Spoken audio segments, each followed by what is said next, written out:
Sir.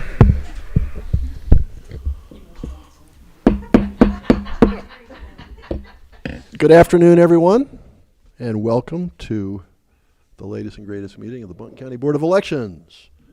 Today is Friday, May 17th, 2024. The agenda should be briefer than it appears. I want to thank you all for being here. We love when people participate with us, be it in person or virtually. Mr. Whitney, do we have anyone tuned in virtually?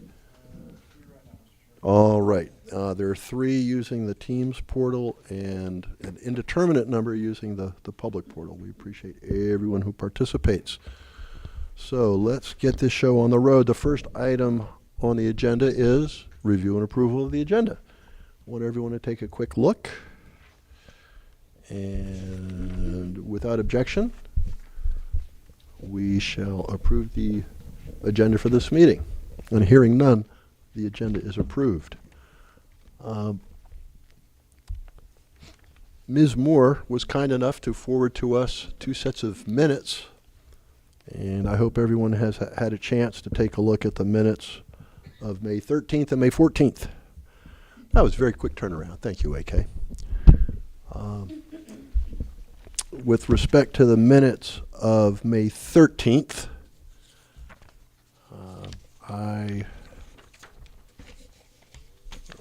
get organized, old man. Everyone had a chance to take a look at these? All right. Then without objection, we shall approve the minutes of Monday, May 13th. And hearing no objection, those minutes are approved.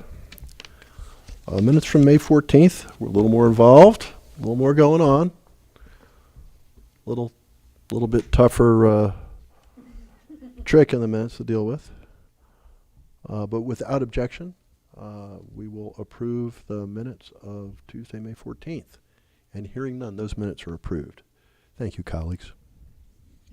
The next item on the agenda is office updates.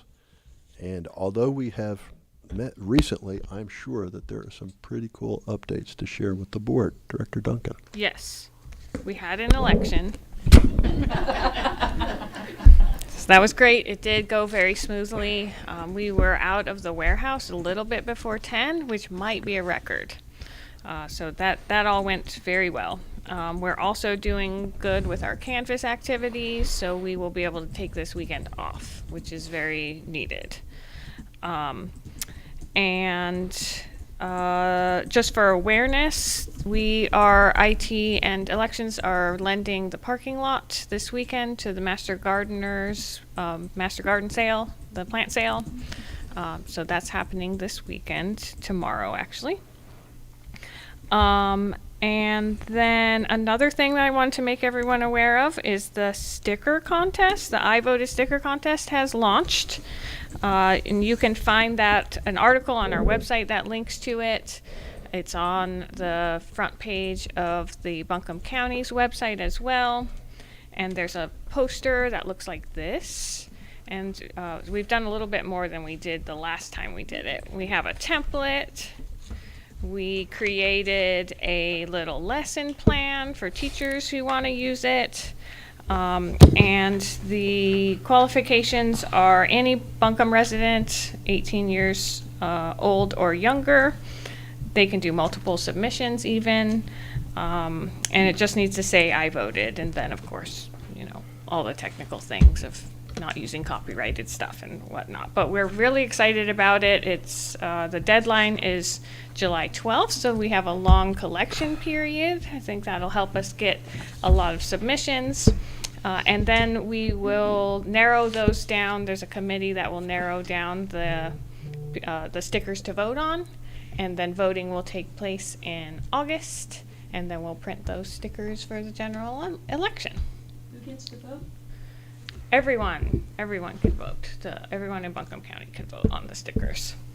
WLOS picked up the story. They did a story. Don't watch it because they interviewed me the day after the election. It was not pretty, but they did pick up the story, and so we're getting the word out. It's good. So I'm excited about what we'll see out of that. What art we'll see out of that. Okay, then something that you are all interested in is Nagy and I's meeting with Upper Hominy Fire Department yesterday. It went very well. It was a very positive meeting. There was their whole board there, a few audience members. They let us present first. We just chatted for 20, 30 minutes about things. And their biggest concern was campaigning. And so we talked. There was also, they have one door that doesn't lock, so they would need assistance in making that door lockable. So we just chatted again. It was really, really nice just to talk. It was a very positive atmosphere. And they wanted to talk about it alone, and today they sent an email saying yes, with the stipulation that we request no campaigning. Oh, no. Which we can do. We can ask for that. I do wonder if asking for both fire departments might make sense, because it's a lot going on at a fire department. If we're reducing one piece of it, that might be positive. But that's up to you. Are you suggesting 15 early voting sites? No, Bee Tree Fire Department, we already have as a voting okay. site. So maybe kind of being consistent with that. But that's kind of You mean that not we my would- words out loud, but my thoughts out loud about. Okay. that if we don't about that. campaign at one fire department, we don't campaign at another fire department? It's just my thought, yeah. You know, that the reason is trying to reduce the activities that are happening at the fire department, because they have life safety things going on, and it's just a lot of activity, of course, during early voting. They didn't ask that. It just was something I Bee Tree has not asked that, correct? correct. Bee Tree is Jupiter not. has not asked that, correct? Mm-mm. Okay. So, yeah. I don't think it would be a good idea to go with lowest common denominator in this case. I mean, but let's discuss. Thank you for that update. Did you have any more office updates? Yes. Okay, well, you keep going, then we're going to come back to this one. Oh, okay. The other one was just going over the calendar so that we make sure we're all on the same page about things. Jake, you are correct. This meeting should be pretty quick. Once we get through the early voting discussion. And then Monday's the sample audit. You all are not required to be there, but it's an open process. That's at 10 o'clock. That will also be really quick. We did get 2 of our larger turnout precincts, but still it will be a very quick process. And then Tuesday is the if needed meeting. So that's if we have any challenges that we find between now and then. So we'll check in the that morning by 9 o'clock, and we'll let you know if there's a meeting or not that day. That meeting scheduled for 3:30. So. Okay, so members of the public, please check our calendar on Tuesday, say the middle of the day, to determine whether or not we're actually going to meet. I'd hate for you to come in here and then have this room be It's unlikely, but I don't want to say no. understood. Yep. Thank you. Yes. And then Thursday is the pre-canvass meeting, which will have the absentee ballot review and provisional review. And we have 11 provisionals, so that will also be quick. And also, because the ballots were the same across the county, there won't be any partials. They'll either be counted or not, so there's no duplicating, which will make it extra quick. So that should be a quick meeting. That's 5:30. That's at 5:30. Yes, we have to wait for deadlines for 5:30. And then canvas, of course, is at 11 o'clock on Friday. And that should wrap things up. Are there any questions about that schedule or what we do in any of those weeks. I just had one question about provisionals. You said that there were 11. Yes. I did read the State Board's press release. I thought that said 9. It did say 9. When we went through supplies, we found 2 more where that the poll What? workers put in the wrong location. Ooh. So that happens sometimes. But thank you for doing that thorough review of everything that had been brought in from the polling places. Absolutely. Because it uncovered 2 ballots, 2 more ballots. That's great. We count them all. Thank you. I do read those State Board press releases. Good. All right. So, Jupiter, Upper Hominy Fire and Rescue. I would love to hear what my colleagues think about the choice that is before us, and that choice, and please correct me if I'm wrong, Director Duncan, is we can use Upper Hominy Fire and Rescue, but there would not be campaigning permitted by the parties or their candidates. And then the alternative is to use Jupiter Fire Department without that restriction. Do I have that correct? I'm going to pull up the email that they sent.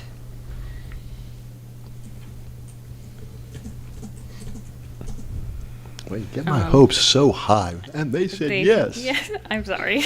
Except. we need to have roller coasters here. Got to add drama. So they thanked us for coming out. They would like to support our request. They would like us to ask the site to have no campaigning. If not, they could have signage only in the DOT right-of-way, not up near the building. So they kind of don't address. We might need a devotional reading. Oh, You got yours? You got it open to the spot? No, I don't. Okay, that's right. I'm sorry, I forgot mine. Let's open this one.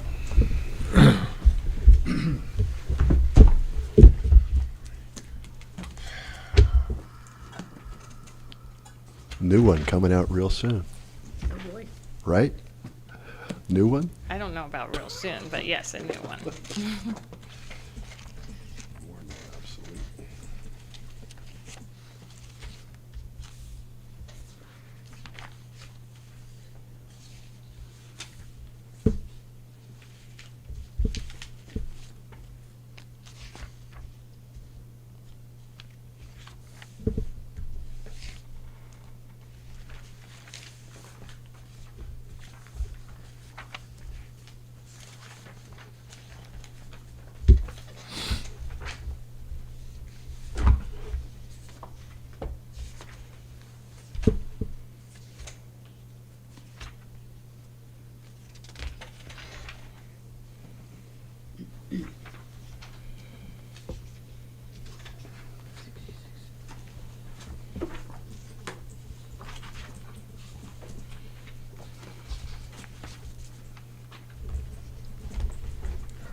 Are you ready for your devotional reading?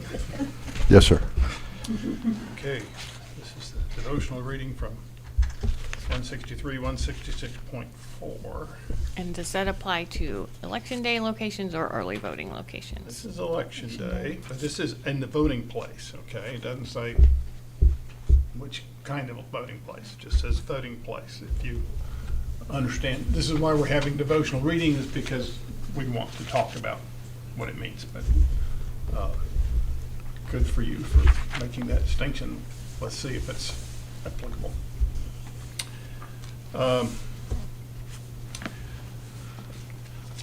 Okay, County Board of Elections, except as provided in subsection C, which I'm going to read. County Board of Elections, that would be us, shall also provide an area adjacent to the buffer zone for each voting place in which persons or groups of persons may distribute campaign literature, place political advertising, solicit votes, or otherwise engage in election-related activity. Here's the exception. Special agreements about election-related activity.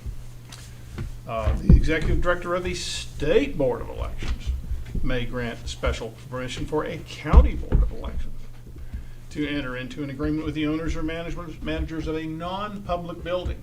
Think Reynolds. But this comes from the state, and then they tell us we can do this, then we do it. To use the building as a voting place on the condition that election-related activity will try not be permitted on their property adjacent to the buffer zone. If the executive director finds all the following: no other suitable voting place can be secured for the precinct. County board will require the chief judge to monitor the grounds around the voting place. That restriction will acquire equally, I'm paraphrasing. Pattern of voting place subject to agreements does not disproportionately favor any party, racial, or ethnic group or candidate. That's that mantra again. County board has attempted to secure as a term of the agreement at least 36 hours prior to the opening and 36 hours after the close candidates to place and retreat political advertising, etc. So, thus endeth the devotional reading. I just had a question. Do you think subsection C, a non-public building, applies to Fire department. Hominy? No. No, Would not. it is a public building. It is a tax-supported, Right, that's what I was thinking. but in Reynolds Village, it's a different situation altogether. So in other words, the state board would not give us direction on a public building? What is this saying to us? So, if you keep going, the buffer zone, so you're actually looking at the book too. So 183, page 183, E, buffer zone an area for election-related activity at one stop, AKA early voting sites, shall not apply. Wait a minute. Shall About apply. that. Are you reading a later version? The subsection 1 on the next page. Okay, E says shall apply. What's the one I'm missing? It says shall Subsection not C apply. shall not apply. That's special agreements. So you can't make a special agreement at a one-stop site regardless of who owns it. Which Oh, my. we might have to come back to that with Reynolds, but. And we should also be making sure that we're looking, yes, AK's already on it, at the most updated Yeah, law. please do, because that's all I've got is the. They may have messed with that, because it did get recodified, and Yeah. it may have been restated.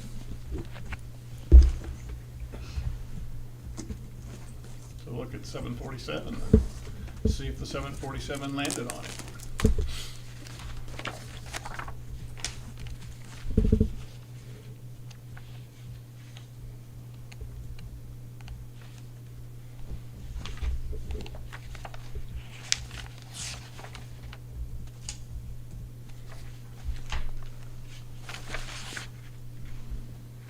Yeah, there's a change. Yeah, what they changed. So I didn't get that far. Well, I don't know if it's much of a change, but there's the, You don't know.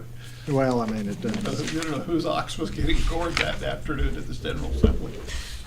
Yeah, here's the, Okay, thank you. What was it? 66.4.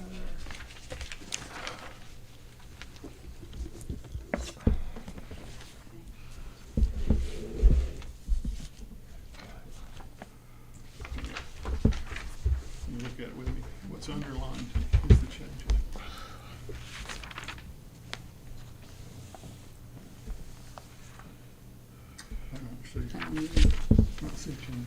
Not to that. No, it doesn't seem like it applies to what you're We've talking we've about. looked at it here, we've looked at this red line version of the statute that shows what was changed, and I'm not seeing that anything that with red is significantly changed.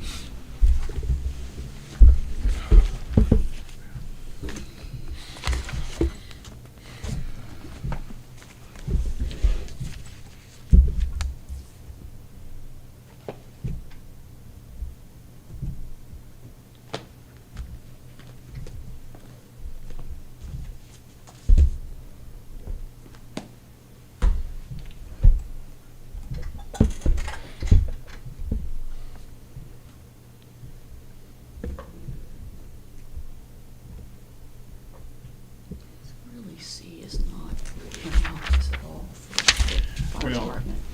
No, and we need to revise the conversation Yes, about. we do, about rents.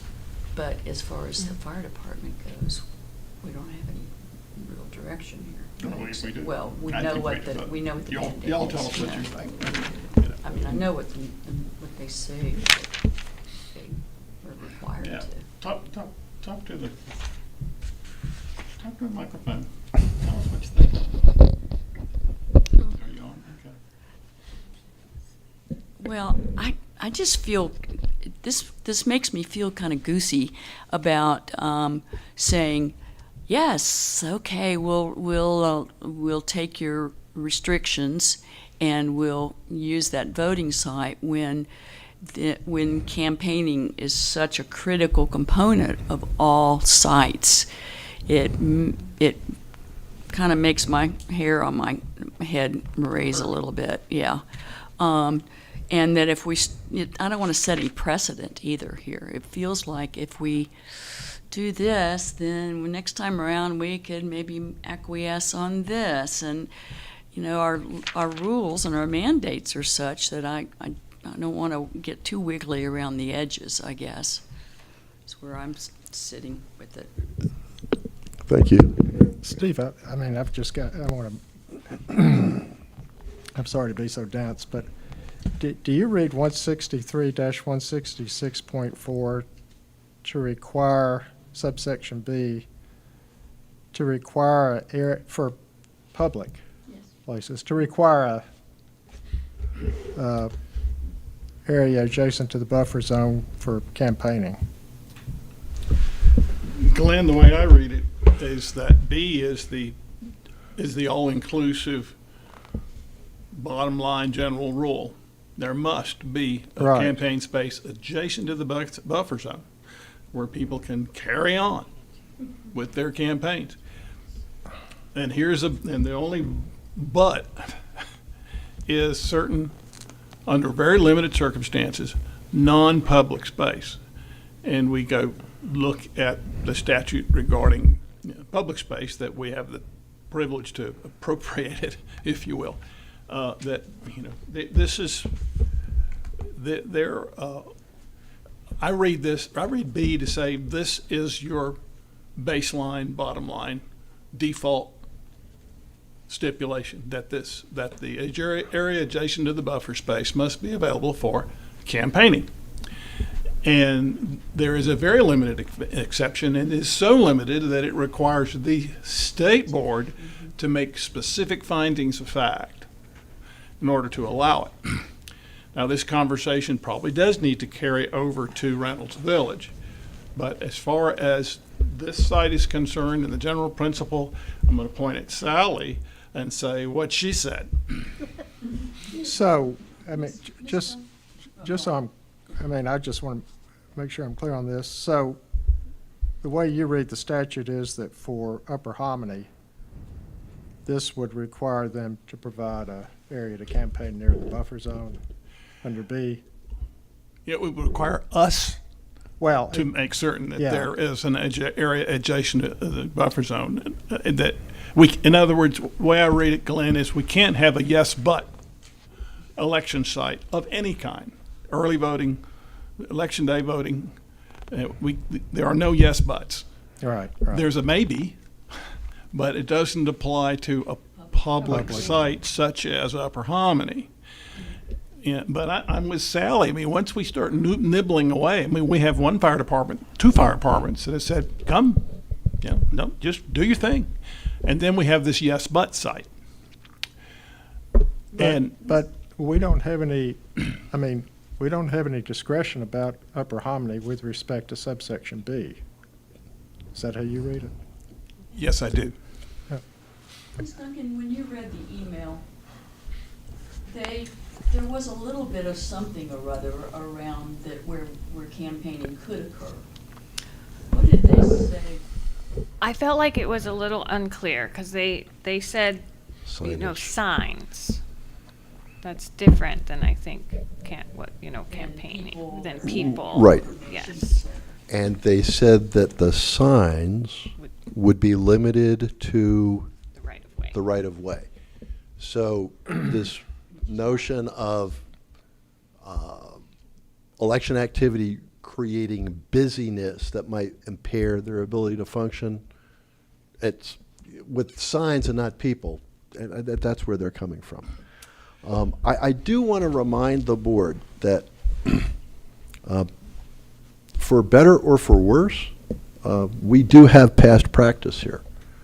We're talking about precedents. Some people might say that precedents have already been set.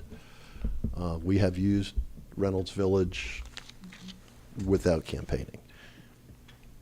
We have used Reynolds Village with campaigning, but after that first time, it was no campaigning. That's a private rather than. Correct. And in regards to Upper Hominy Fire and Rescue, when we've approached them in the past, they said no.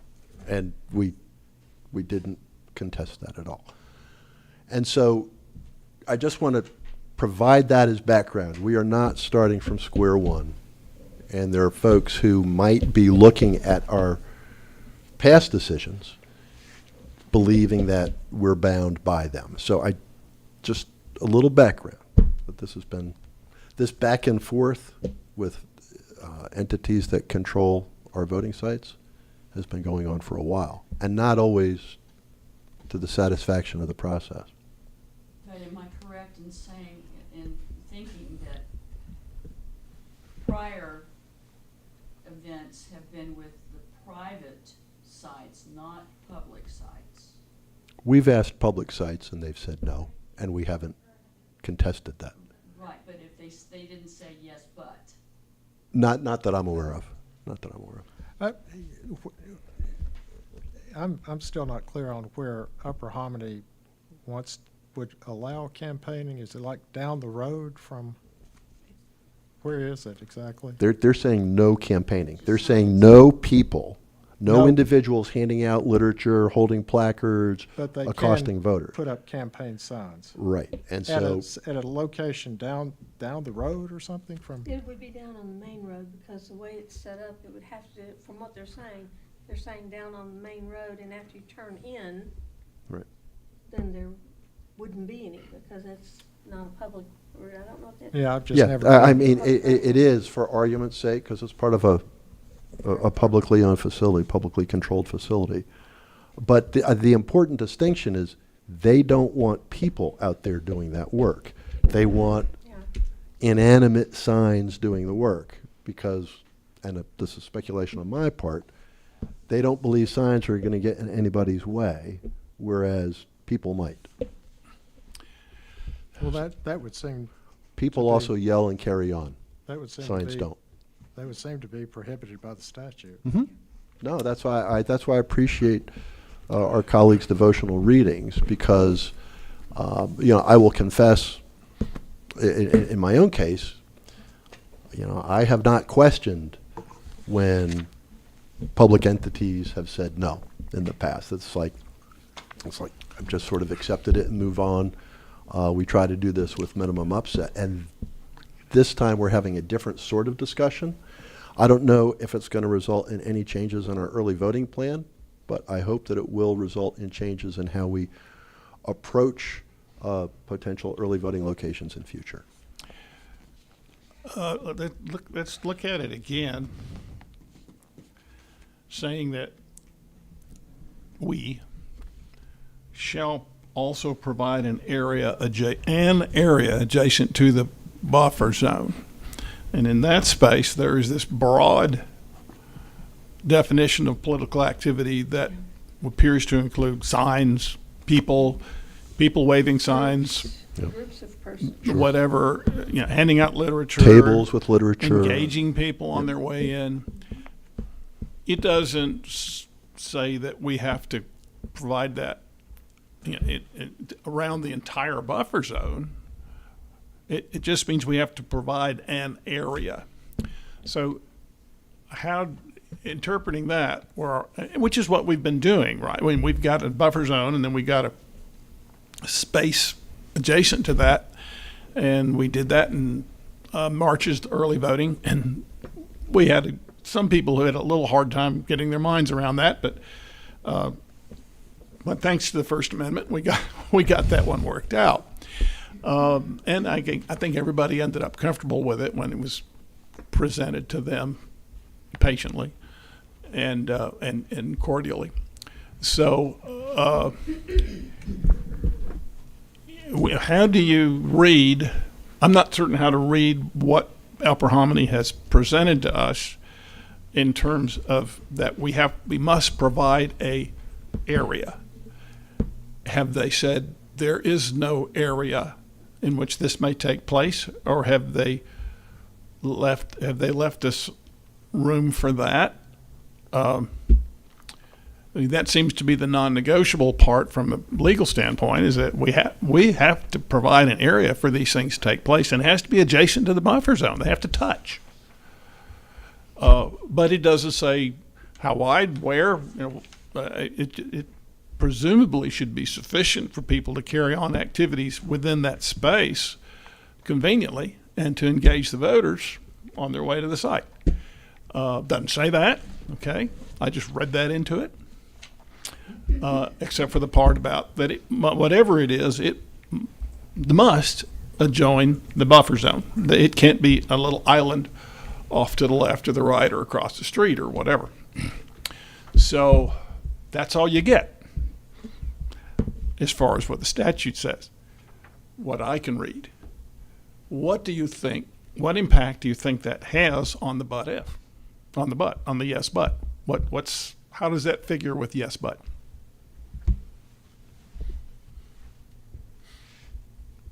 It really comes down to our respective interpretations of what Upper Hominy Fire and Rescue communicated. Based on the language that Director Duncan shared with us, as well as the history, I am assuming that what they're saying is you can come and use this place, but you can't have electioneers adjacent to the buffer zone. Or signs. It sounds like. They're saying signs maybe, which is sort of signs definite. Somewhere, but not adjacent to the buffer zone. Right. You're correct. Out in the right of way is not adjacent to the buffer zone. Good point. I'm definitely happy to ask for clarification and, whether they would be happy with this area type of thing. For what it's worth, I just looked up adjacent in Merriam-Webster, and it means not distant nearby, or it also means having a common endpoint or border. It's a malleable word. Is contiguous part of that? Doesn't say so. The part of the border, that they share a border. But the first definition was nearby. And I am envisioning the site maps that staff shared before the March 5th, or at the beginning of the March 5th early voting period. And for each of the sites, there was a little area that was identified, we think this is where you should be. But my recollection, it was more in terms of guidelines than this is where you must be. And I also recall that some campaigns and some electioneers had difficulty with the locations that we had provided to them, and they ended up using different locations at the sites. Well, the numbered memo on that also said, in addition to, you shall provide space. But beyond that border, it didn't say you have to be here. It's just that we shall Right. provide.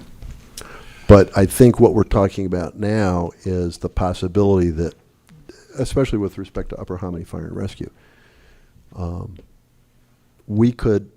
this board could identify a space at their site that was adjacent to the buffer, using either meaning 1 or meaning 2 of adjacent, and they would have to let us do what we do in that space, and that is signs, campaigns, literature, candidates shaking hands, that sort of thing. I'm guessing that really hadn't been part of the discussion with Upper Hominy, that if you're going to have us, you get this too.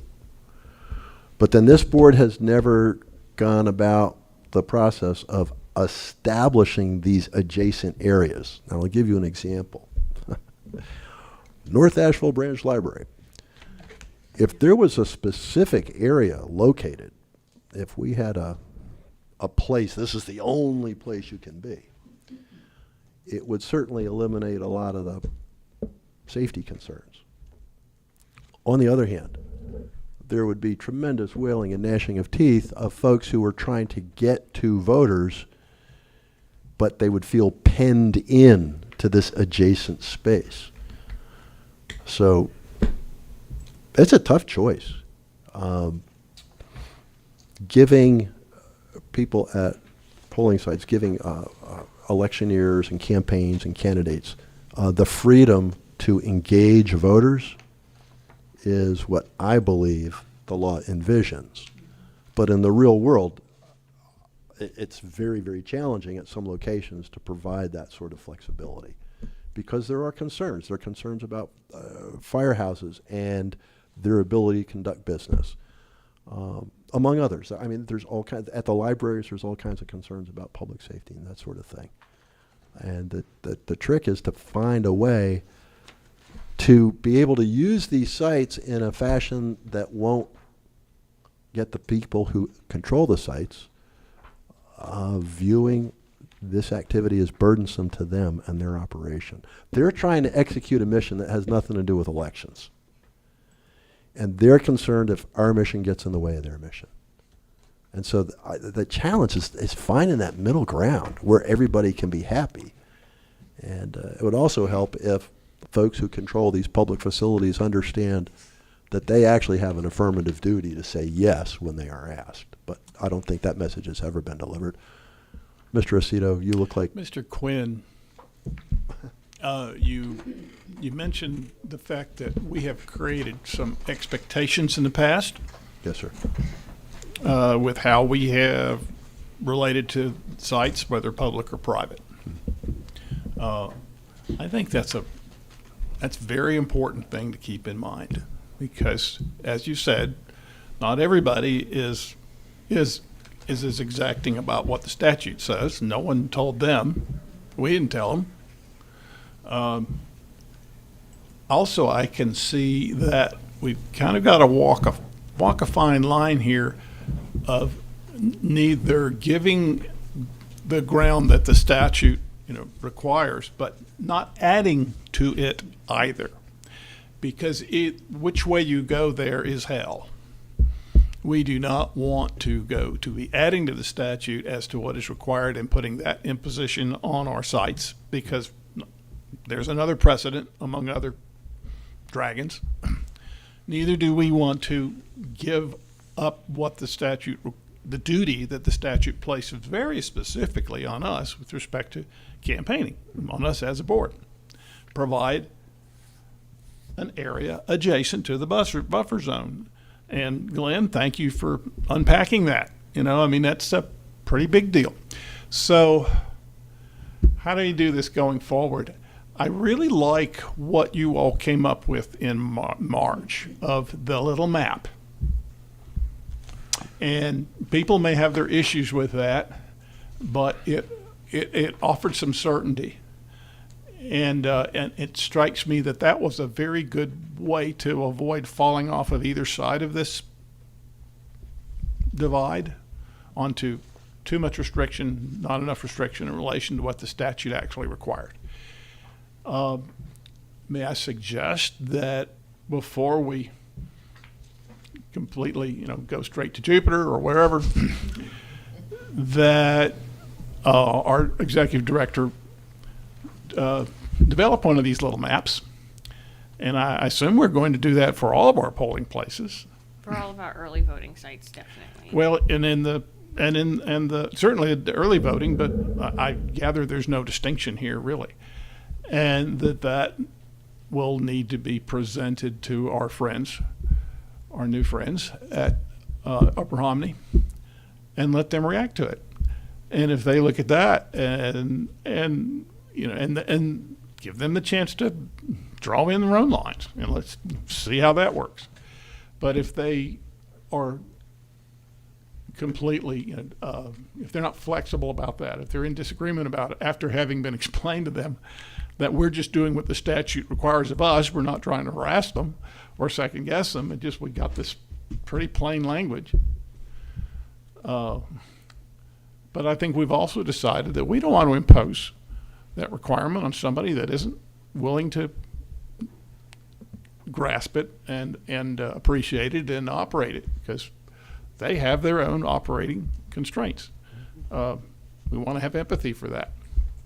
So what say you? You're going to be developing this map anyway.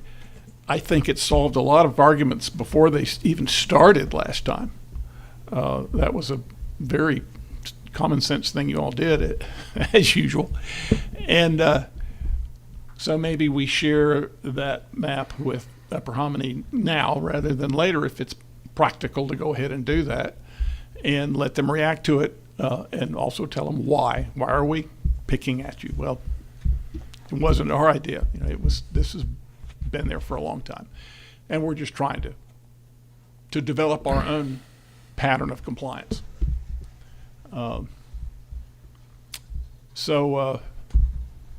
Yeah, you mind drawing another map? That's kind of it, and sharing it with them. And probably the same thing needs to happen at Reynolds Village. As part of that negotiation is that this is something that we are required to have. We can't short circuit it unless we go through extensive brain damage with the state board of getting it approved that way. And the library as well.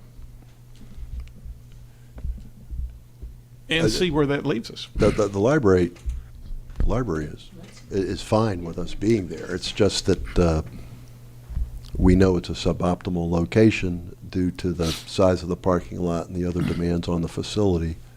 They've got this closure tentatively scheduled, but we're not sure that it's going to meet Well, our let's little just take this timetable another for step. October. Again, for the optics, for sake of the optics, which are important, that the little map gets shown to the library, and they have a chance to respond to it. Even though it seems it is not necessary, this is a best practice that we are introducing, and that you've already introduced. We're just going to continue it and extend it to the earlier part of negotiations for the site, and show Jupiter. Say that we've got another plan going, but let's just, for the sake of understanding, take a look at this and let them approve an adjacent site as well, so that in going back to Upper Hominy, if they get jealous or whatever, they understand that we haven't singled them out for something. That this is something. This exercise is essential to our understanding of what the statute requires of us, and that we're going to do it everywhere at our prospective sites, and give them the first shot at responding to it. And let's see. I feel compelled to point out an important factor if we go in this direction. And that is, if we establish these areas, we are bound to conduct enforcement. That was not a priority in March. And so what we're talking about, a chief judge simply does not have the time to do the police work. And so we're going to need an extra person at each early voting site to enforce these spaces that we're going to provide. And I just, eyes wide open on this. Not everyone who works at our early voting site will have the skill set to do that kind of work. And so it's just, this is tough stuff. And it will be a departure from past practice. This is something where we want to have good discussions with the political parties in the campaigns so that everyone will know the rules of the road well before we set out on the road. Jake, what is your confidence level with this interpretation that says that the board is obligated to create this space and define it in each location? The law says what the law says, and I think that while many times what the law says can be a little obscure, this is not one of those instances. This is pretty plain English as far as I'm concerned. But it is an approach that we have not pursued previously. And so any time we have a change, communication is critical.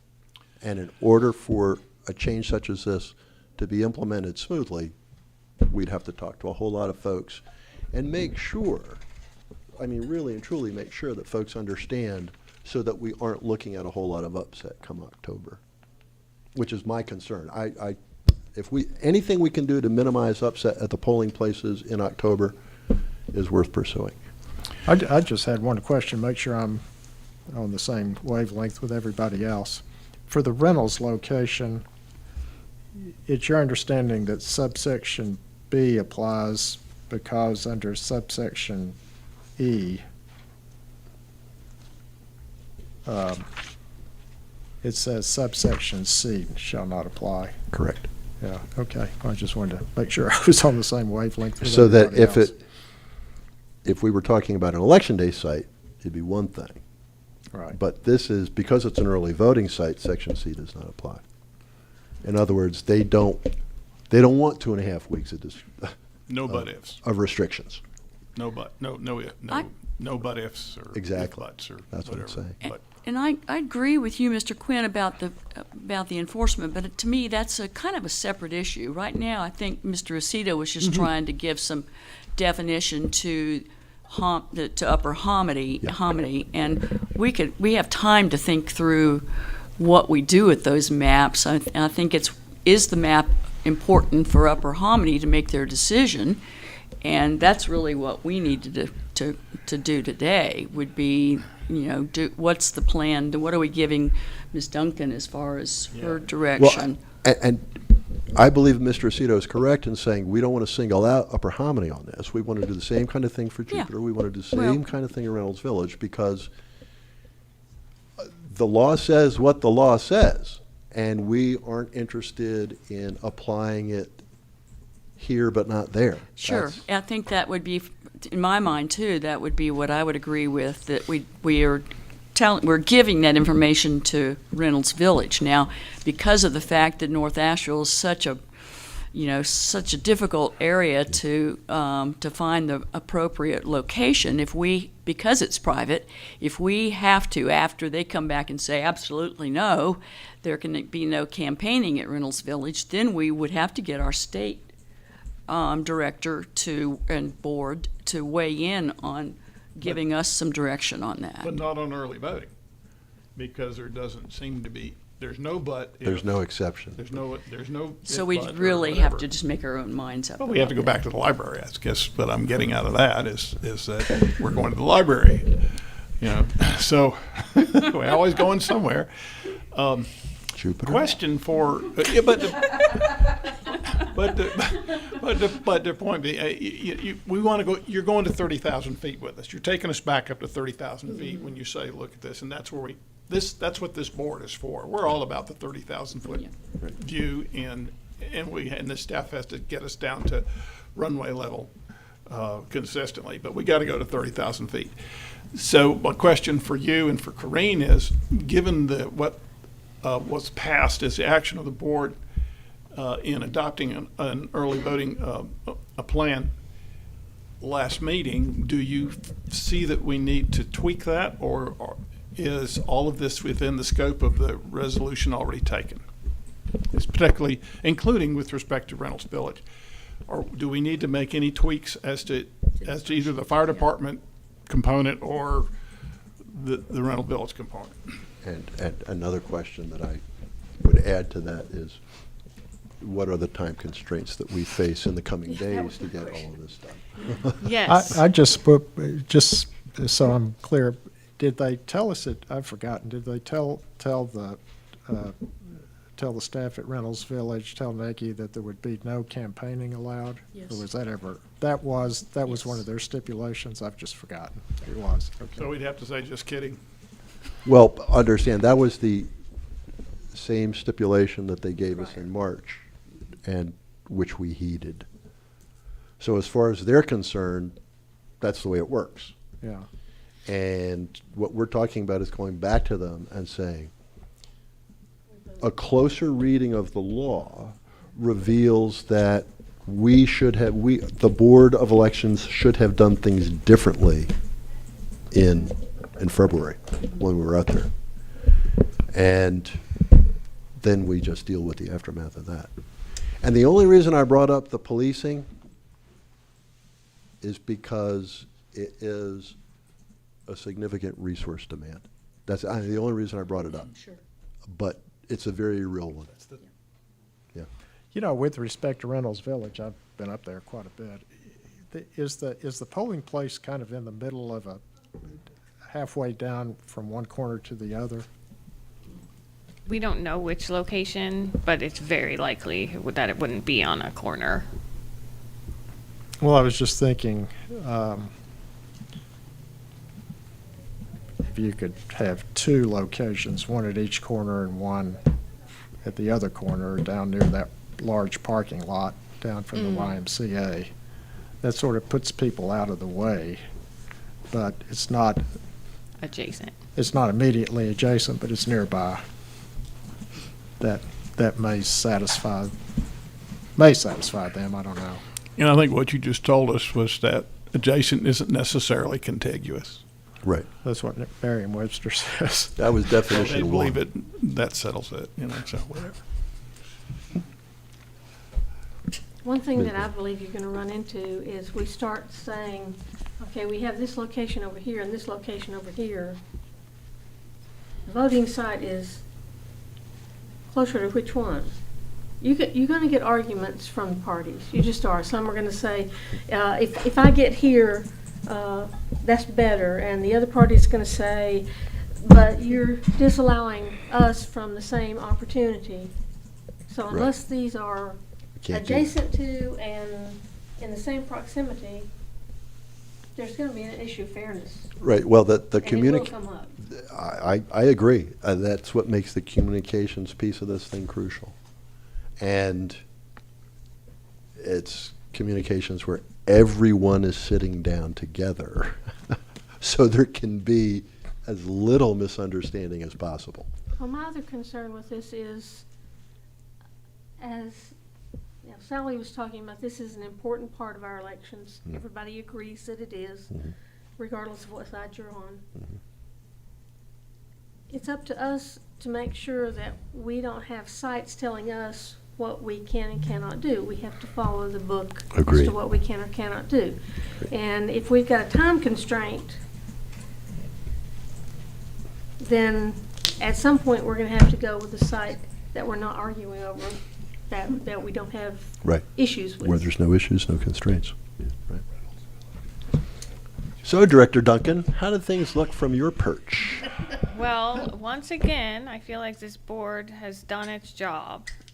Fantastic. I'm surprised that this is something that we missed in the past. Yeah. Other people who I won't name are also surprised. This But is a I, big book. It's a yeah, big book, right? and, you know, the law's written in the way that the law is written. But in the time of our discussion, I was able to confirm with Paul Cox, the state senior attorney, that there's not discretion. We have to have campaigning at early voting sites. Okay, Whoa. Well, that was fast. Yeah, that's good. Yeah. Very Like nice. some- tell On a them like Friday they told after- Zorro, Friday I see your afternoon. point. modern communications. I applaud the State Board of Elections for the swiftness of that legal Yes. opinion. I have many thank yous in my texts line here. So that's where we are on that. So I think that we have a few options, and yes, the deadline is Tuesday. Tuesday is the deadline. We have already asked and I'm very glad that we aimed for a week before because we ran into issues. So I think what I'm seeing are two options are either to go with Jupiter and the library, and that's our plan, or reach out to Reynolds Village and Upper Hominy and work with them to see if they can, let them know, we thought we could do this, but we can't. This is the law. Can we work to have some campaign areas that work for you? And then if they say no, then we switch to the site that allows campaign. Discussion? Can you turn that into a recommended form of a motion, perhaps? Well, let me, but before we actually get that specific, I just want to make sure that I have it clear in my own mind what you're proposing here for options. The option is that we'll discuss what we'll say is, we got some direction from the State Board of Elections on this. And they made it very clear that It was we are all their required idea. to provide, I say pass the buck upstairs. That we are required by law to provide this space. And we want you to be aware of that before we come to a final agreement on using the space. And you would have that discussion with Upper Hominy Fire and Rescue, you would have that discussion with Reynolds Village. And if one or both of those said, okay, that's the law, we'll accommodate, then we would work with them, we would establish these adjacent areas on, hopefully to everyone's satisfaction, including the parties, the campaigns, and the candidates. And then if one or both of them say, no, we just can't live with that, then in the case of Upper Hominy Fire and Rescue, you would pivot to Jupiter, and in the case of Reynolds Village, you would pivot to North Asheville Branch Library. Mr. Quinn, Mr. Aceto. thank you very much for reminding us about the need to get a consultation and buy-in from the political parties and other stakeholders that we might not have thought of right this second. Given the time constraint, do we have an opportunity for that kind of input, or do we have to default to the strictest interpretation? Yeah, I don't think we need input from the parties on this.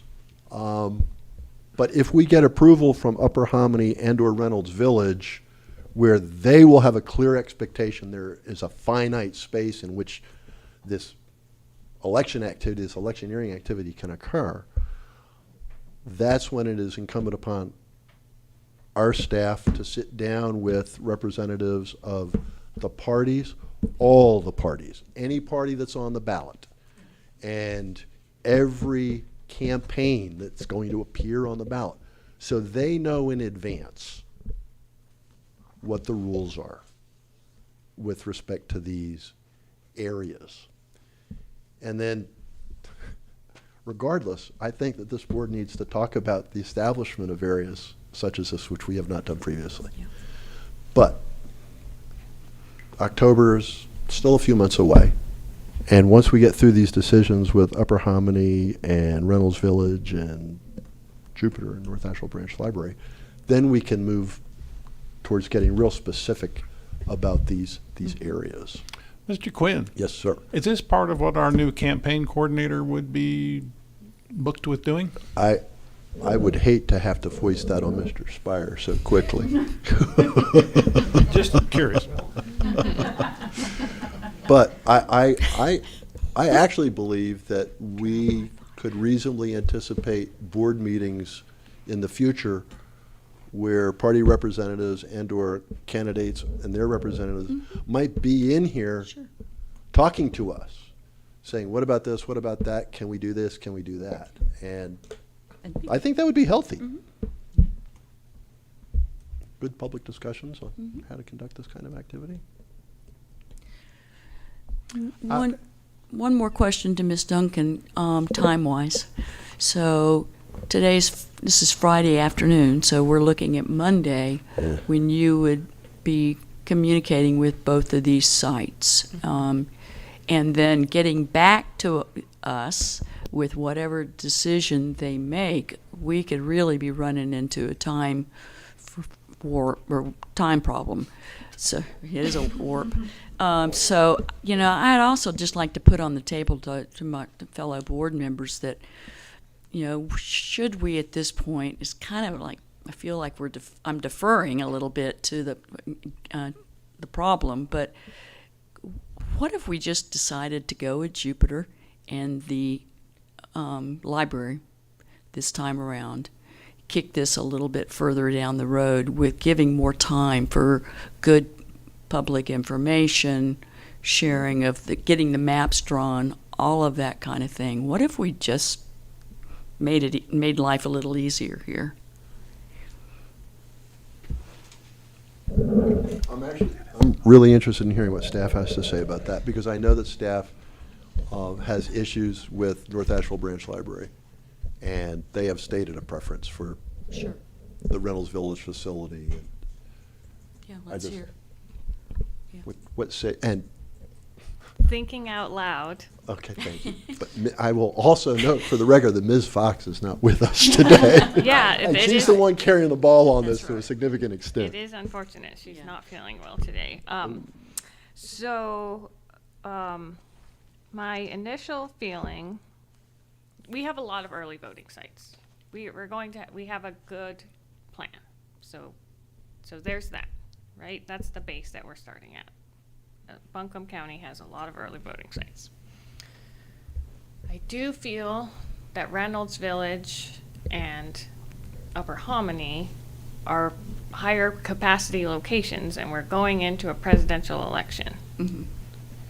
I feel that when you crunch people into small places at the Asheville Library is when we run into problems. We have long lines. So if we kick the can down a little bit, we're going to have the consequences of that. I'm especially thinking about that, the Reynolds Village versus North Asheville Library.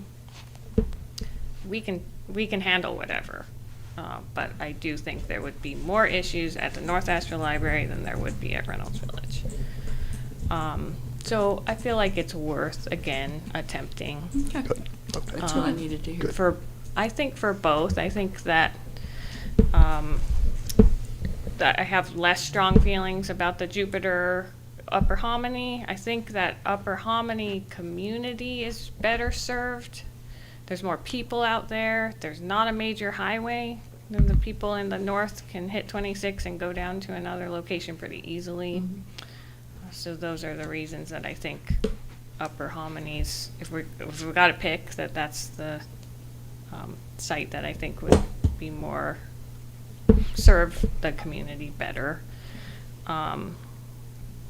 It's not a lot of time. That's part of the frustration about this moving this timeline up. We would have had lots Sure. of time to discuss and make maps, and but this is what we have. So I think You wanna go give it a with the shot. similar flowchart method that we did last time, and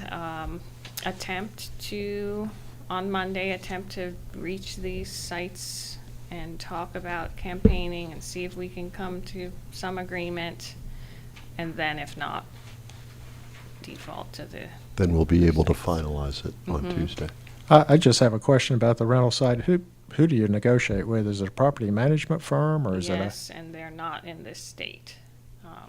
So it's. So is it the sort of thing where you call them with something like this and they say, we've got to call Joe and, Talk to whatever. legal, yeah. yeah.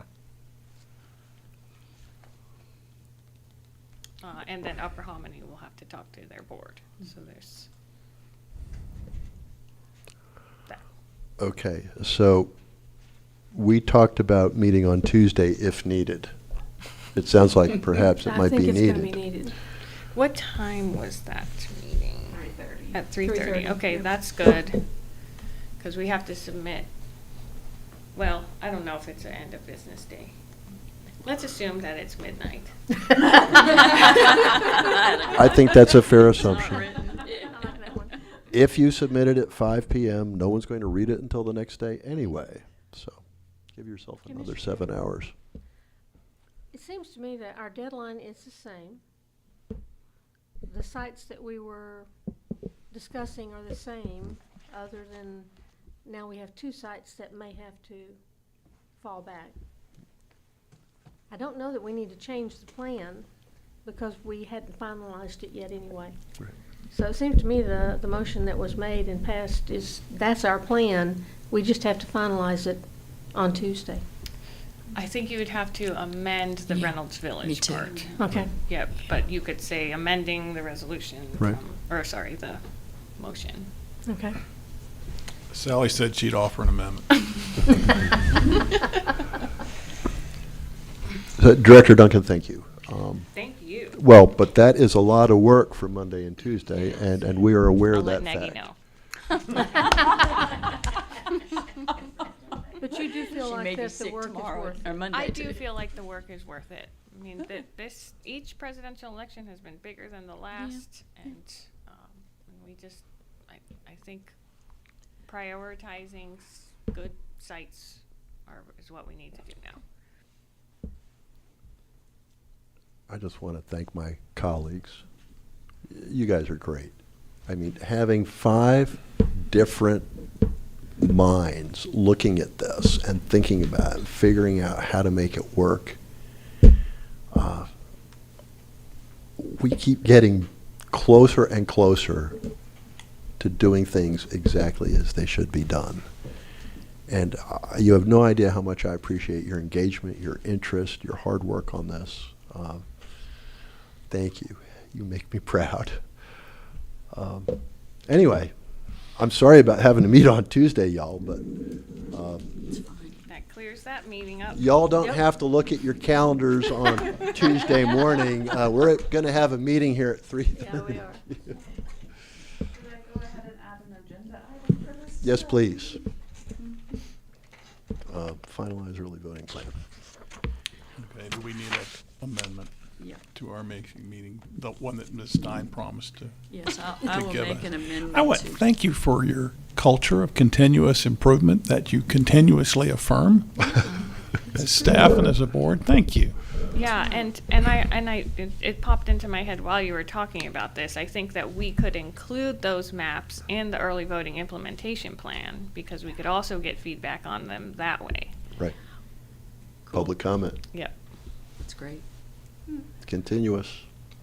Gotta love it. Well, All right, so do you. Director do you- Duncan, any more office Do I updates? need to make the amendment? Yes. Well, or do we want to wait until Tuesday? Well, Um, I think. You have the floor, Ms. Just Stein. for the sake of direction, Okay. that having the amendment in there for that conversation they're gonna have on Monday would be important, so. Okay. So the amendment would be that we are including the Reynolds Village as, having the conversation with Reynolds Village and Hominy Valley, and contingent on their capacity and willingness to have some space identified for campaigning. And refer to, is it B, 163? 66.4 B. and E. E. And, you know, I was this close to repeating the motion, and then you started to give me legal citations, and I lost the whole darn thing. So we're basically just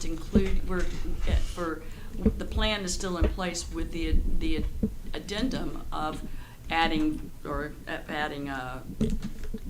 Hominy Valley, Reynolds Village as needing to have that conversation with Reynolds Village about the law, and that we are required by law, state law, to have some area of campaigning, and we're needing, and because Reynolds Village and Hominy Valley have said that they didn't want campaigning, we have to provide that information to them and find out whether they can accept that. And if not, then we would defer to the other two spots. All right, so the motion before the board is to authorize staff to approach the managers of Upper Hominy Fire and Rescue and Reynolds Village to inform them of the specific requirements of early voting sites and to request their accommodation. And should that accommodation not be available, to look at the alternative sites that have already been identified by staff and approved by the board. All those in favor of the motion, please say aye. Aye. All those opposed, nay. Thank you. The motion carries 5-0. Onward and upward. So, okay, office updates, all done.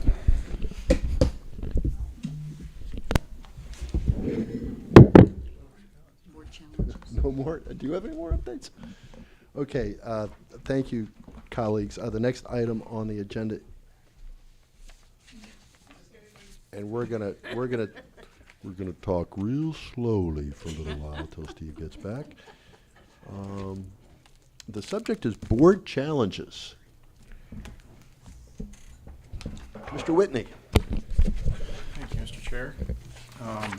So even though it was a small election, unfortunately, one person who voted absentee by mail did not passed away before Election Day. And so we need to go through the process again, just like in March, of denying their application and entering a challenge for the ballot if you all seem fit. I have all of the evidence, including voter record, death certificate, the absentee ballot application, all of that in that folder Thank you, sir. for your review. And the reason for that is a person has to be alive on Election Day to have their vote counted. By law.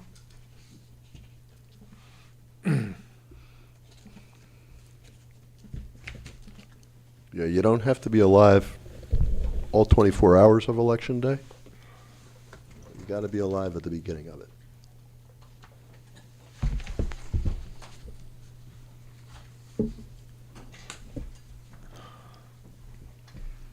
Steve, we're discussing an absentee ballot that was cast by a voter who passed away before Election Day, and going through the process of initiating the challenge. Mr. Whitney provided a folder full of materials, and we're just passing it on down around the corner.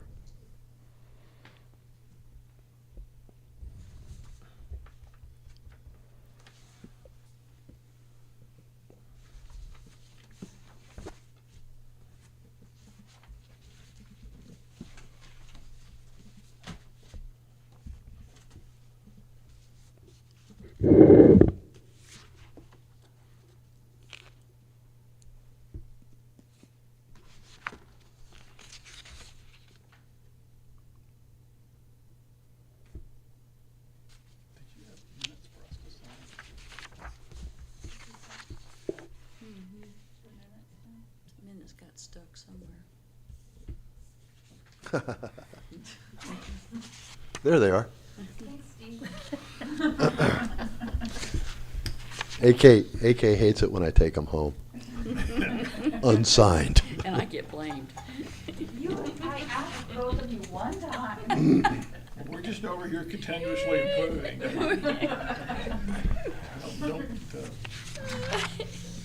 Don't burden that.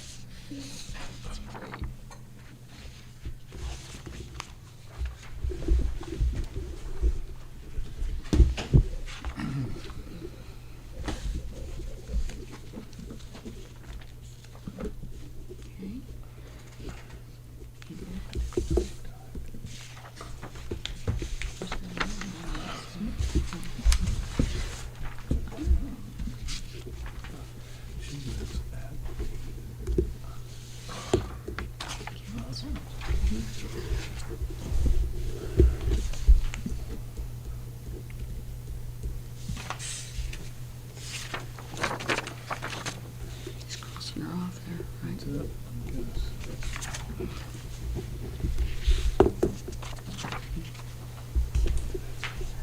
I was just there today, actually. Play with music out there, so. Yeah. This is death certificate. Where's the date? Okay. All right. And then the challenge. Yes. Okay. All right, colleagues, thank you for reviewing the materials that staff's provided. I move to disapprove the absentee by mail application presented by staff. All those in favor of the motion, please say aye. Aye. All those opposed, nay. The motion carries 5-0. Further, I make a motion to file a challenge of the absentee ballot of the deceased voter. All those in favor of that motion, please say aye. Aye. All those opposed, nay. The motion carries 5-0. Thank you, Mr. Whitney. Thank you. Now I just need signature on this, and then a copy of that letter that was in here. Was the last thing will go out in the mail Thank you. Monday.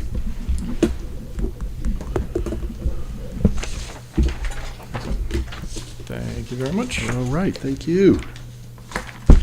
That was item 4.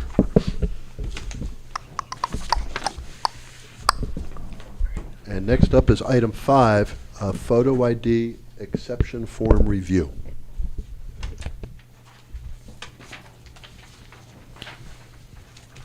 Good afternoon, everyone. Mr. Tate. Thank you. All these are the ID exception forms that are on the absentee ballots that are being saved for the supplemental meeting. The reason we're presenting these now is that if we need to reach out to the voter prior to canvass, they have an opportunity to reapply these forms. However, they've been reviewed. This is no different than any other meeting. These look fine, but I will allow you to take a look at them and see Thank you, to sir. your satisfaction. Mr. Quinn, Yes, sir. Mr. while Aceto. Justin is doing that, I simply want to note for the record that Justin received a rather significant attaboy from one of our stalwart regular attendees. Yes, he did. And we just want to be sure that gets into the record. Richly deserved. It was.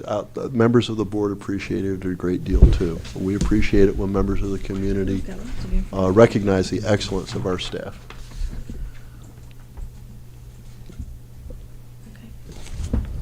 And unofficially, aw shucks, you're embarrassing me. Justin, you're great. Yeah, they're good. And I think 4 of those are from an assisted living facility, so I mean they're pretty standard stuff. So. Good. We've already And you will see these again. Like I said, you'll see these again. The yellow form Thursday. Yes, sir. I may be wrong in my recollection. But we've in the past just honored it as, since they've put the number, that they're just unable to make a vote, because you can tell by the signature that they're probably not able to. I thought they had to check that box. Well, what we've done in the past is if they've put the number, Yeah. then we go ahead and make the assumption on that. Voter one. intent. Voter intent with it. I just thought there was something in the memo about it, but I'll go with it. Tie goes to the voter. You see this one? That one's more accurate to what you're saying, but Yeah. yes. Well, I just, do you mind if I check that? Oh, Yeah. go ahead. Please do. I'm curious myself. Because we have in the past returned one of those, I know.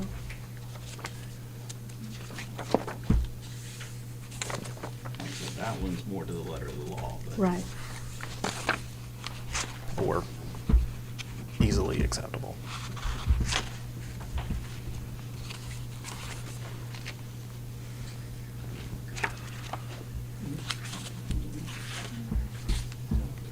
And a reminder that it does have to be unanimous in order to not accept it.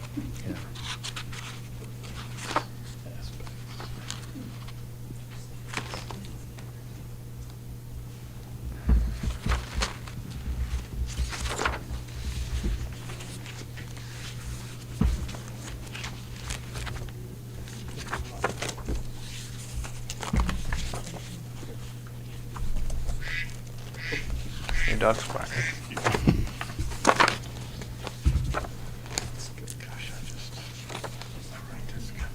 Here we go.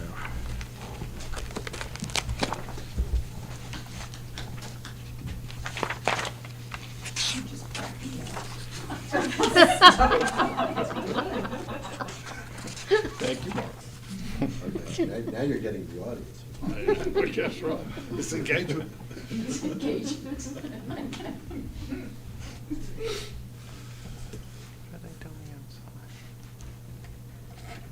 coming down real hard a little while ago. No, there's a lady putting steaks outside. Oh, it's probably for the thing tomorrow.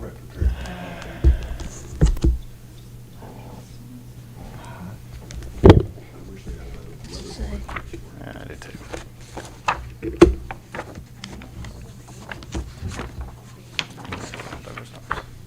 We had nearly golf ball size of the house the other day. Deficiencies. This one. Oh, you're.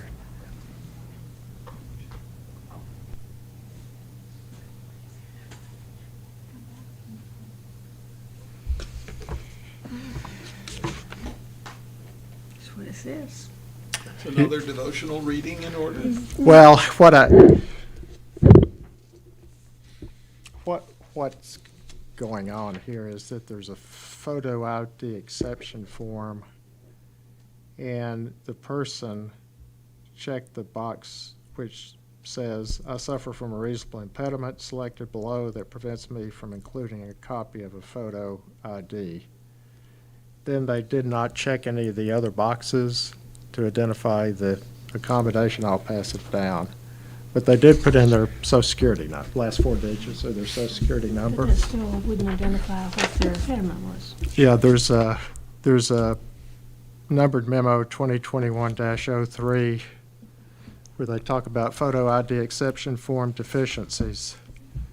And one of the bullet points, I'm on page 7, I'll pass that down too. The voter did not check a box for at least one claimed exception from the photo ID requirements, or if the exception is a reasonable impediment, the voter failed to identify their specific reasonable impediment, including by writing the reason if they chose other. I believe we had more of these. Yeah, I mean, I just don't recall, but I mean, that's what This is the, not the first time we've had this come up. That's true. And as I remember it, last time we didn't accept it. Exactly. did not accept it. Did not did not. accept it. Is that your recollection? That's my That part I recollection. couldn't remember. I just knew we'd done it before. What do you think? Can we see the form? Sure.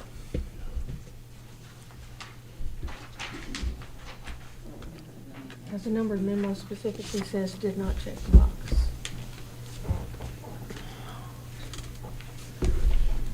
That was 2021, what?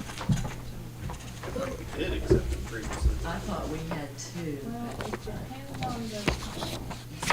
2021-03, 03, okay. page 7.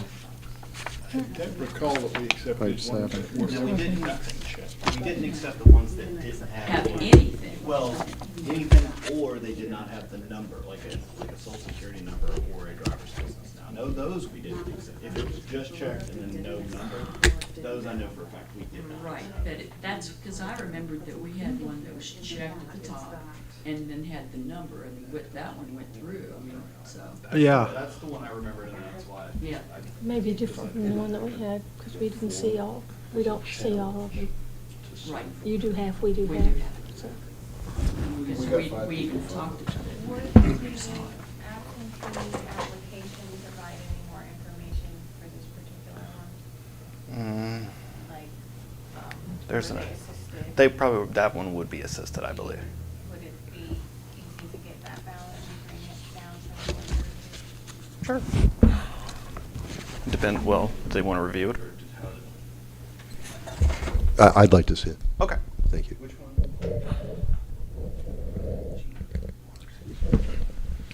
So, Mr. Quinn, Yes, Mr. I Siva. think, I'm sorry, could I see that again?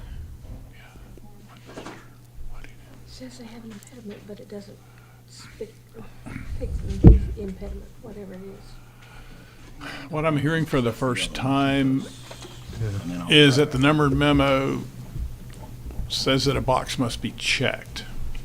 Yeah.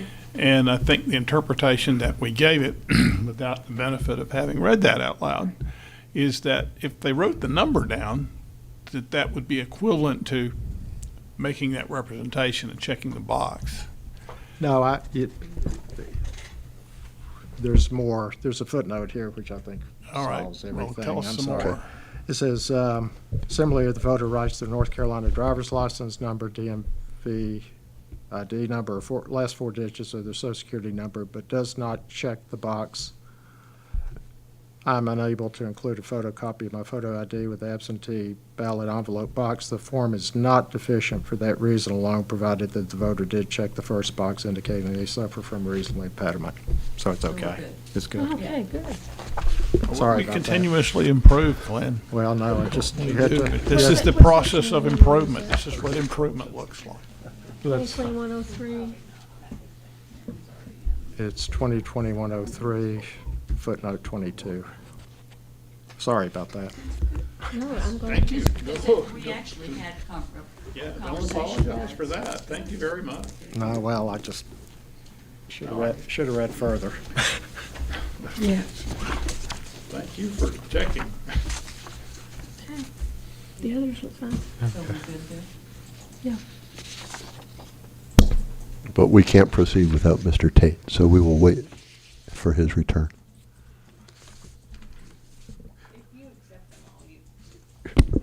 If you. Okay, I haven't seen him yet. Ah. I'm waiting for him to come on down here. I saw one. Thank you. The one, I Well, saw give that him one. time to get back.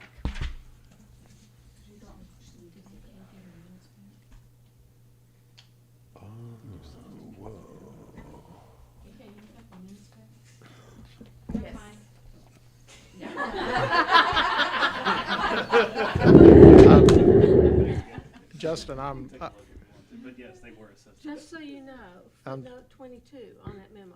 I'm to blame for this. I didn't read far enough. I'm sorry to have put you off on a wild goose No, chase. that's why we're doing it today, not Thursday, and that way if you had said no, or I'm assuming, was it a yes while I was going? Yes. That's a Correct. That we would have a chance, and like I said, that person is fairly easily accessible, thankfully, if we had needed to get to them, but. So. Okay. All right, Mr. Tate, thank you. We appreciate your presentation and your patience. I'd like to make a motion to accept the 7 absentee by mail photo ID exception forms that Mr. Tate presented to us. All those in favor of the motion, please say aye. Aye.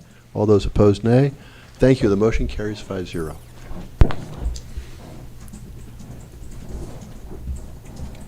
Mr. Quinn, I'd like to say I appreciate Mr. Schultz actually looking that up because being newer on the board, I need to make sure I know. I need to read these things completely, and they are confusing sometimes. They So. are. Oh, yeah, frequently, in fact. Well, that and the numbered memo is really just an opinion. And it doesn't suspend with us the obligation to think it through carefully about what the statute says and what the intent of it is. And at some point, we may decide to disagree with a numbered memo, and there's, and if we, having done that, there's no shame in it. But it is a whole lot easier to be able to just go with the interpretation of the statute that the state board has offered. It makes our job easier, but we still have to do our job. Ms. Brain, I echo your thanks to Mr. Schultz. Actually, I would like to thank both of the attorneys on our board here for the close reading of the law that they do.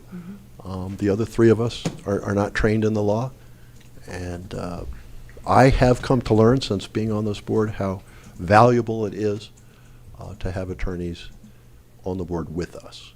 And thank you very much for taking the time to dig into some tough questions. We can But only we all hope benefit. that is an improvement. It is. It is.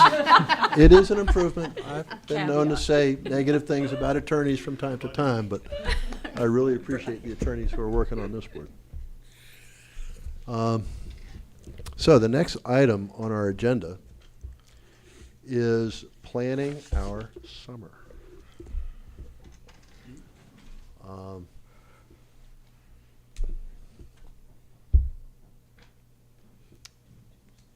How does summertime look to y'all? I shall pull out my handy dandy calendar. Because what we need to do is make plans for the months where we have no immediate election activity, June and July. We're going to have to meet in August. We're going to have training in early August, and it makes a whole lot of sense for us to all meet shortly after that session, come on back here and compare notes, take what we have learned and figure out how to implement it for the fall election. But, June and July, not a whole lot happening. We've got candidate filing that will be occurring for some local offices. Board of Education, some municipal races. Do we usually meet once a month during this kind of? Yeah, just to get office updates, if nothing else. I will be out of pocket the week of June 10th. Look at that. Once upon a time, our calendar called for presentation of the general election early voting plan that Yeah, week. Yeah. Well, chuck that one off the list. Well I done. had a little conversation with the state, so I knew I was going to be out. It is nice to know that Ms. Stein wields such influence. I know, exactly. How? Excuse me? I'm looking at the one that was revised April 18th, 2024. It's tough to keep pace in this rapidly changing electoral environment. How does the following week look, Ms. Stein? The week of June the 17th? Well, Not so good, huh? not so good for me. I'm going to pull out my calendar, To too. go to Holden Beach with my little family. Oh, good. That sounds like fun. I'm out that week, but that's the only week in the summer I'm out. How about then So, next but week? it's not, I've, Mine's the only one that doesn't plan this far ahead. I'm with you, Marianne. I can, I've taken my laptop before, so. Yeah, I mean, we can That's do it. true. can We do it. also I could do it have virtually, that, just yeah. Virtuously. I don't know if it's I'm good with that. possible. You don't mind the background Yeah. of me sitting on it. We Yeah, can why skip don't we, one. why don't we just do that? June, we don't need to meet in June. There's nothing immediate. We'll already have the early voting. These meetings for June and July presuppose that we were going to be working on an early voting plan originally. Yeah, then it's gonna be done by then. And it's done. So let's look at July. How does Ooh, look at that, July 16th, public input session for 2024 early voting plan. July 16th. Won't be.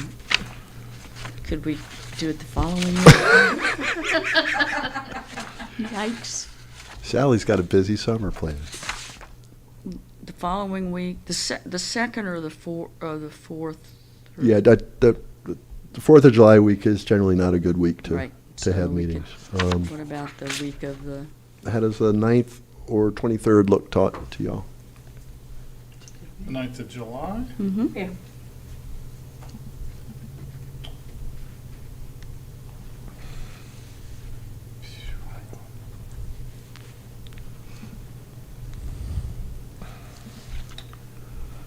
It's good with me. The 9th? Okay. Director Duncan, will that work for you and Steph? Either Nagy or I will be here that day. We do not overlap our vacations. Okay. So instead of July the 16th, we're going to do the 19th? The 9th. 9th, okay. The 9th and at 3:30. 3:30? 3:30 on July 9th work for everyone? All righty.